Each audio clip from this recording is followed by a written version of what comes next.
Uncle ಗ್ಯಾರೇಜಿಗೆ ಬರ್ತಿದ್ದೀನಿ ಕಣ. ಇಡ ತಗೊಳ್ಳಿ ಕಾರ್ಡು. ರೀ, 3/4 ಗಂಟೆಯಿಂದ ಕ್ಯೂನಲ್ಲಿ ನಿಂತ್ಕೊಂಡು ಕಾಯ್ತಾ ಇದ್ದೀವಿ. ನೀವೀಗ ಮಧ್ಯದಲ್ಲಿ ಬಂದು ಕಾರ್ಡ್ ಕೊಟ್ಬಿಟ್ರೆ ಹೇಗೆ? ನಾನು ಯಾರು ಗೊತ್ತಾ? ಈ ಏರಿಯಾ ಕೌನ್ಸಿಲರ್ ಸಂಬಂಧಿಕರು. ಕೌನ್ಸಿಲರ್ ಸಂಬಂಧಿಕರಾದ್ರೆ ಏನಿವಾಗ? ರೇಷನ್ ಅಂಗಡಿ ಅಂದ್ರೆ ಎಲ್ರಿಗೂ ಒಂದೇ. ನೀವು ಕ್ಯೂನಲ್ಲಿ ಬಂದು ನಿಂತ್ಕೊಳ್ಳಿ. ಅಕ್ಕ, ನೀವು ಅವ್ರಿಗೆ ಕೊಡಬೇಡಿ. ನೀ ಕೊಡಮ್ಮ ರೇಷನ್. ಅವ್ರ ಮೇಲೆ ಯಾಕೆ ರೇಗ್ತಾ ಇದ್ದೀರಾ? ನೀವು ಕೌನ್ಸಿಲರ್ ಸಂಬಂಧಿಕರಾದ್ರೆ ಯಾವ್ದಾದ್ರು ಮಾಲ್ಗೆ ಹೋಗಿ ತಗೊಳ್ಳಿ. ರೇಷನ್ ಅಂಗಡಿಗೆ ಯಾಕೆ ಬರ್ತೀರಾ? ಈಗ ಮಧ್ಯದಲ್ಲಿ ನೀವು ಕೊಟ್ರೆ ಇಲ್ಲಿರೋರೆಲ್ಲ ಜಗಳ ಮಾಡ್ತಾರೆ. ಬಾಮ ಕ್ಯೂವಲ್ಲಿ ನಿಂತ್ಕೊಂಡು ತಗೋ, ನಿಂಗೇನು ಸ್ಪೆಷಲ್ಲ? ಈ ಜಗಳ ಗಂಟೆಯರು ಹೋದ್ಮೇಲೆ ತಗೊಂತೀನಿ, ಕೊಡಿ. ಹಲೋ, ಯಾರು ಜಗಳ ಗಂಟೆಯರು? ಮಾತು ಸರಿಯಾಗಿರ್ಲಿ. ಏನ್ ಅನ್ಕೊಂಡಿದೀರಾ ನೀವು ನಮ್ಮನ್ನ?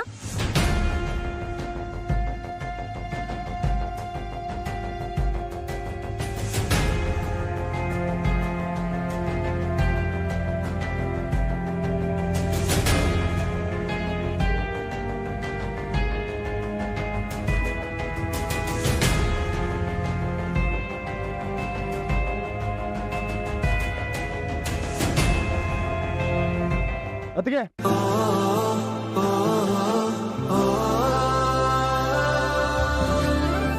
ಏನ್ ಮಿತ್ರ? ಏನಾದ್ರಿ ಅದು? ರೇಷನ್ ಅಂಗಡಿ ಕ್ಯೂ ಅಲ್ಲಿ ಜಗಳ ಮಾಡ್ಕೊಂಡು ನಿಂತೀರ. ಏನ್ ಮಾಡೋದು ವಿಕ್ರಾಂತ್? ಮಾವನವ್ರಿಗೆ ಪೆನ್ಷನ್ ಇನ್ನೂ ಬಂದಿಲ್ಲ. ಎಲ್ಲ ಅಂಗಡಿಗಳಲ್ಲೂ ಸಾಲ ಬಾಕಿ ಹಾಗೇ ಇದೆ. ಅದನ್ನ ಕೊಡದೆ ಅವ್ರ ಮುಂದೆ ಬೇರೆದಕ್ಕೆಲ್ಲ ಕೈ ಚಾಚಕ್ಕಾಗಲ್ಲ ಅಲ್ವಾ? ಹಾಗಂತ ಮನೇಲೆಲ್ಲರೂ ಉಪವಾಸ ಇರೋಕ್ಕಾಗತ್ತಾ? ಏನಾದ್ರೂ ಒಂದು ತಿಂದು ಬದುಕಲೇಬೇಕಲ್ಲಪ್ಪ. ಒಂದು ಕೆಲಸ ಮಾಡಿ, ಇದ್ರಲ್ಲಿ 10,000 ಇದೆ, ಮನೆ ಖರ್ಚು ಅಂತ ಇಟ್ಕೊಳ್ಳಿ. ನೀವು ಈ ರೀತಿ ಬಂದು ಕ್ಯೂ ಅಲ್ಲಿ ನಿಂತ್ಕೊಳ್ಳೋದು ನನಗೆ ಇಷ್ಟ ಆಗಲ್ಲ. ತೊಗೊಳ್ಳಿ. ಇಷ್ಟೊಂದು ಹಣ ನಿನಗೆಲ್ಲಿಂದ ಬಂತು ಅಂತ ಅತ್ತೆ ಮಾವ ಕೇಳಿದ್ರೆ ನಾನು ಏನು ಹೇಳಿ? ಏನಾದ್ರು ಒಂದು ಹೇಳಿ ಅತ್ತಿಗೆ. ತೊಗೊಳ್ಳಿ ನೀವು. ಅತ್ತೆ ಮಾವನ ಹತ್ರ ಸುಳ್ಳು ಹೇಳು ಅಂತ ಹೇಳ್ತಿದ್ಯಾ ವಿಕ್ರಮ್? ಆಗಲ್ಲ ವಿಕ್ರಮ್, ಅವ್ರ ಹತ್ರ ನನ್ನಿಂದ ಸುಳ್ಳು ಹೇಳಕ್ ಸಾಧ್ಯನೇ ಇಲ್ಲ. ಹಾಗಂತ ನಿಜ ಹೇಳಿದ್ರೆ ಅವ್ರು ಇದನ್ನ ಮುಟ್ಟೋದೂ ಇಲ್ಲ. ಅದು ನಿನಗೂ ಗೊತ್ತಿದೆ. ಅತ್ತಿಗೆ ಇದು ರೌಡಿಸಮ್ ದುಡ್ಡಲ್ಲ, ಗ್ಯಾರೇಜಲ್ಲಿ ನಾನು ದುಡ್ದಿರೋ ದುಡ್ಡು. ಪ್ಲೀಸ್ ಅತ್ತಿಗೆ ತೊಗೊಳ್ಳಿ ಅತ್ತಿಗೆ. ಹಾಗಂತ ಅವ್ರಿಗೆ ಹೇಳಿದ್ರೆ ಅವ್ರು ಅದನ್ನ ನಂಬ್ತಾರ? ಈಚಿಲ್ ಮರದ ಕೆಳಗೆ ಕೂತ್ಕೊಂಡು ಹಾಲು ಕುಡಿದ್ರು ಜನ ಹೆಂಡ ಕುಡಿತಿದ್ದಾನೆ ಅಂತಾನೆ ಹೇಳೋದು ವಿಕ್ರಮ್. ಅತ್ತಿಗೆ ನೋಡು ವಿಕ್ರಮ್, ನೀನು ಈ ರೌಡಿಸಮ್ ಬಿಟ್ಟು ಬರೋವರೆಗೂ ಅತ್ತೆ ಮಾವ ನಿನ್ನ ನಂಬಲ್ಲ. ಅಲ್ಲ, ನೀನು ಒಂದೇ ಒಂದ್ಸಲ ಯಾಕೆ ನಿನ್ನ ಜೀವನ ಬದಲಾಯಿಸ್ಕೋಬಾರ್ದು ವಿಕ್ರ? ನಮ್ಮೆಲ್ಲರ ಆಸೆನೂ ಅದೇ ಕಣೋ. ನೀನು ಮುಂಚಿನ ಥರ ಆಗಬೇಕು. ನೀನು ಕಳ್ಕೊಂಡಿರೋ ಬದುಕನ್ನ ನೀನು ಮತ್ತೆ ಕಟ್ಕೋಬೇಕು ಕಣೋ.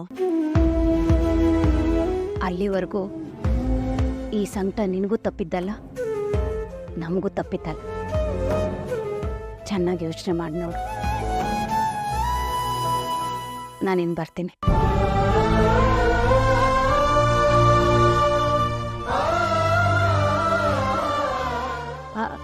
ಅಣ್ಣ, ಜಗನ್ನಾಥ್ ಮೇಷ್ಟ್ರ ಮನೆಗೆ 10 ರೂಪಾಯಿ ಕೊಡೋಕ್ಕಾಗಲ್ಲ, 5 ರೂಪಾಯಿ ಕೊಡ್ತೀನಿ, ತಗೊಳ್ತೀರಾ?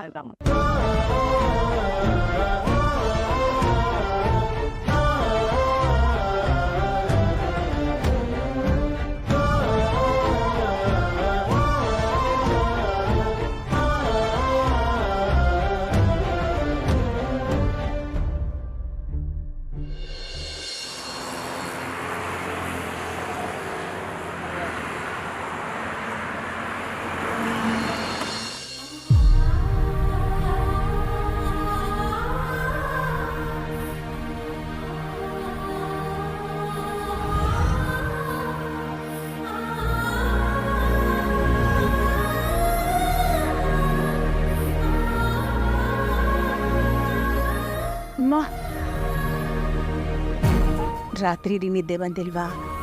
ಬೆಳಗಿನ ಜಾವ ನಿದ್ದೆ ಬಂತಾ? ತಲೆ ನೋವ್ತಿದ್ಯಾ ಪುಟ್ಟ? ಹೌದಮ್ಮ, ಗೊತ್ತಾಯ್ತು ನನಗೆ. ಅದಕ್ಕೆ ಬಿಸಿ ಬಿಸಿ ಟೀ ತಂದಿದ್ದೀನಿ, ಕುಡಿ.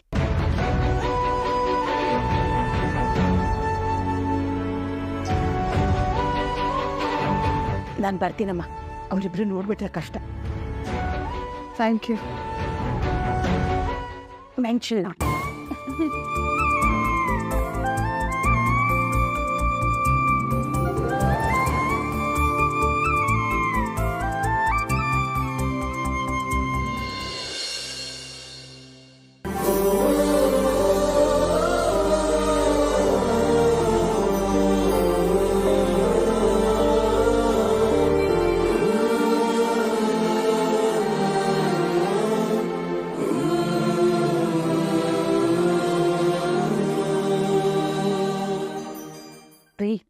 ತುಂಬ ಶೆಕೆ ಆಗ್ತದೆ.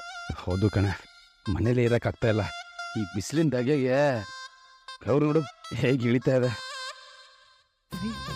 ನಾವ್ಯಾಕೆ ನಮ್ಮ ರೂಮ್ಗೊಂದು AC ಹಾಕಿಸ್ಬಾರ್ದು? ಕರೆಂಟ್ ಬಿಲ್ ಯಾರು ಕಟ್ತಾರೆ? ನಿಮ್ಮ ಅಪ್ಪನ? ನಮ್ಮ ಅಪ್ಪನ ವಿಷಯಕ್ಕೆ ಬಂದರೆ ಗೊತ್ತಲ್ಲ. ಅಸೋ ಅತ್ತೆ, ನನ್ನ ಕೈಲ ಆಗ್ತಿಲ್ವೇ, ನಾನು ಸ್ವಲ್ಪ ಹೊತ್ತು ಹೋಗಿ ಕೂತ್ಕೋತೀನಿ. ಅತ್ತೆ, ನಾನೆಲ್ಲ ಮಾಡ್ಕೋತೀನಿ, ನೀವು ಆರಾಮಾಗಿರಿ ಅಂತ ನಾನು ಎಷ್ಟು ಸಲ ಹೇಳ್ತೀನಿ. ನನ್ನ ಮಾತೇ ಕೇಳಲ್ಲ ಅಂತೀರಾ ನೀವು. ನೀವು ಹೋಗಿ ರೆಸ್ಟ್ ಮಾಡಿ, ನಾನು ಅಡುಗೆ ಆದ ತಕ್ಷಣ ಕರಿತೀನಿ. ಸರ್,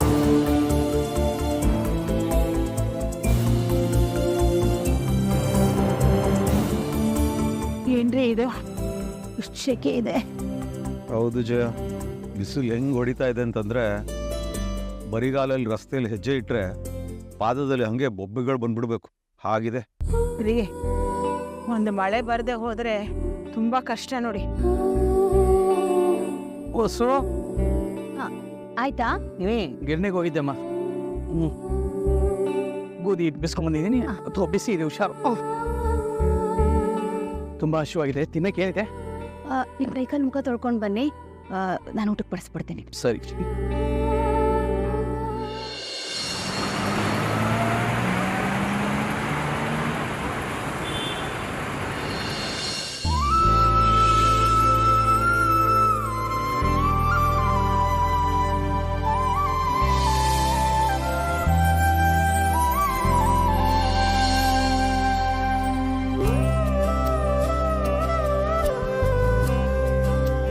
ಶೈಲು, ಸಾಕ್ಷಿಯಲ್ಲಿ ಕಾಣಿಸ್ತಾನೆ ಇಲ್ಲ. ಅವಳು ಕರಿ ಊಟ ಮಾಡ್ಲಿ. ಅವಳು ಆಟೋ ತೊಗೊಂಡು ಲೈನ್ಗೆ ಹೋಗಿದ್ದಾಳೆ. ಓ ಹೌದಾ?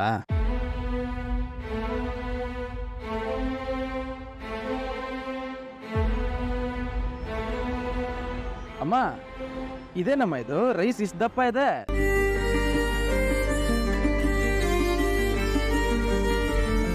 ರೇಷನ್ ಅಕ್ಕಿ ಕಣೋದು.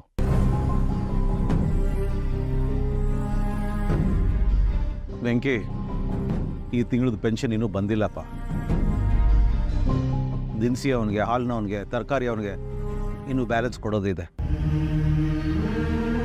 ಅಲ್ಲ ಮಾವ, ಬರೋ ತಿಂಗಳು ಕೊಡ್ತೀವಿ ಅಂತ ಹೇಳಿದ್ರೆ ಆಗ್ತಿರ್ಲಿಲ್ವಾ? ಇನ್ನೊಬ್ಬರ ಮುಂದೆ ತಲೆ ತಗ್ಗಿಸ್ಕೊಂಡು ನಿಂತ್ಕೊಳ್ಳೋದು ನನ್ನಿಂದ ಆಗಲ್ಲಮ್ಮ. ಏನಾಗಿದೆಯೋ ಈ ಅಕ್ಕಿಗೆ? ಚೆನ್ನಾಗಿದೆ ತಾನೆ? ದೇಶದಲ್ಲಿ 100 ಜನರಲ್ಲಿ 80 ಜನ ಊಟ ಮಾಡೋದು ಈ ಅನ್ನ. ಸುಮ್ಮನೆ ತಿನ್ನು.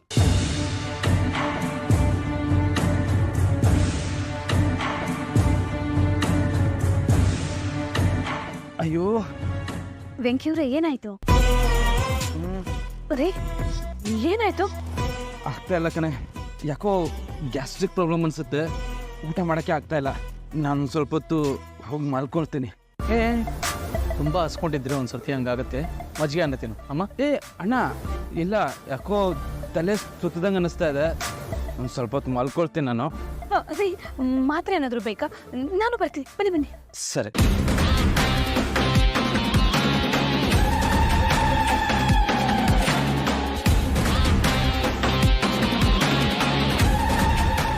ವಿಷ್ಣು, ರೇಷನ್ ಹಾಕಿ ತಿನ್ನೋದಕ್ಕೆ ನಿಂದೇನು ಸಮಸ್ಯೆ ಇಲ್ಲ ತಾನೆ? ಚಿಕ್ಕವರಿದ್ದಾಗಲಿಂದನೂ ಇದೇ ಅಕ್ಕಿ ಅನ್ನ ತಿಂದು ಬೆಳೆದವ್ರು ನಾವು. ಗಂಜಿ ಕೊಟ್ಟರು ಆನಂದವಾಗಿ ಕುಡಿತೀನಿ ನಾನು. ಜನ ಅಂತೂ ತಿನ್ನಕ್ಕೂ ಗತಿ ಇಲ್ಲದೆ ಸಾಯ್ತಿದ್ದಾರೆ. ಇವರು ಒಂದು ಹೊತ್ತು ಊಟಕ್ಕೂ ಅಡ್ಜಸ್ಟ್ ಮಾಡ್ಕೊಳಲ್ಲ ಅಂತಿದ್ದಾರೆ. ಕೊಡೋ 500 ರೂಪಾಯಿ, 1000 ರೂಪಾಯಿಗೆ ಇಡೀ ತಿಂಗಳು ರುಚಿ ರುಚಿಯಾಗಿ ಮಾಡಿ ಹಾಕ್ಬೇಕು ಇವ್ರಿಗೆ. ಜಯ, ಗಂಡ ಹೆಂಡತಿ ಇಬ್ಬರು ಚೆನ್ನಾಗಿ ನಾಟಕ ಮಾಡಿ ಹೋಟ್ಲಿಗೆ ಹೋಗಿ ಗಳತ್ತಾಗಿ ತಿನ್ಕೊಂಡು ಬರ್ತಾರೆ ನೋಡ್ತಾರೋ. ಇಲ್ಲ ರೀ, ಹೊಟ್ಟೆ ನೋವು ಅಂತ ನಿಮ್ಮ ಮುಂದೆನೇ ಊಟ ಮಾಡದೆ ಎದ್ದು ಹೋದ. ನೀವು ನೋಡಿದ್ರೆ ಮಗನ ಮೇಲೆ ಭಾರಿ ನಂಬಿಕೆ ಇದ್ದಂಗಿದೆ ನಿಮಗೆ. ಅಮ್ಮ,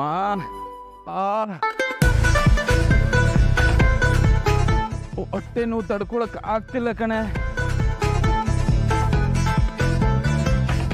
ರೀ, ತುಂಬಾ ಹೊಟ್ಟೆ ನೋವಾಗ್ತಿದ್ಯಾ?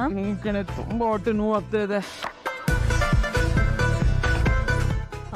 ಡಾಕ್ಟರ್ ಹತ್ರ ಹೋಗಿಲ್ಲ ಅಂದ್ರೆ ಸರಿಯಾಗಲ್ಲ ಅನ್ಸುತ್ತೆ. ನಾವು ಫಸ್ಟ್ ಡಾಕ್ಟರ್ ಹತ್ರ ಹೋಗಿ ಬರೋಣ.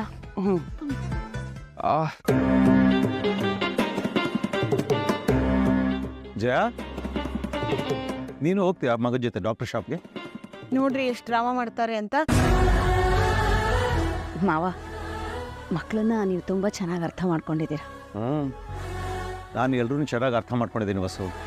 ಆದರೆ ಈ ಮನೇಲಿ ನನ್ನನ್ನು ಅರ್ಥ ಮಾಡ್ಕೊಳ್ಳೋರು ಕಮ್ಮಿ ಇದ್ದಾರೆ.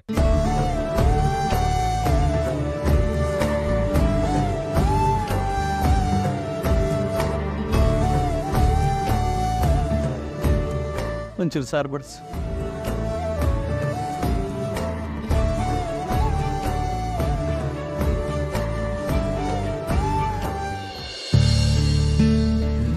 ವೇದ, ಅಕ್ಕ ಯಾಕೆ ಒಬ್ಳೆ ನಿಂತಿದ್ಯಾ? ಸುಮ್ಮನೆ ನಿಂತಿದ್ದೆ ಅಕ್ಕ. ನೀವೆಲ್ಲ ರೇಷನ್ ಅಕ್ಕಿಲಿ ಊಟ ಮಾಡ್ತಿದ್ದನ್ನು ನಾನು ನೋಡಿದೆ. ವೇದ, ಈ ರೇಷನ್ ಅಕ್ಕಿ ಅಂದ್ರೆ ಯಾಕೆಲ್ರೂ ಮೂಗು ಮುರಿತಾರೆ, ಕೆಳಮಟ್ಟದಲ್ಲಿ ನೋಡ್ತಾರೆ? ಅದು ಒಳ್ಳೆ ಅಕ್ಕಿನೇ ಅಲ್ವಾ? ಅದ್ರಲ್ಲಿ ಅಡುಗೆ ಮಾಡಿದ್ರೆ ಎಷ್ಟು ರುಚಿಯಾಗಿರುತ್ತೆ ಗೊತ್ತಾ? ಮತ್ತೆ ಯಾಕಕ್ಕ ಇಷ್ಟೇನಾದ್ರೂ ರೇಷನ್ ಅಕ್ಕಿ ನೀವು ಅಡುಗೆನೇ ಮಾಡಿಲ್ಲ?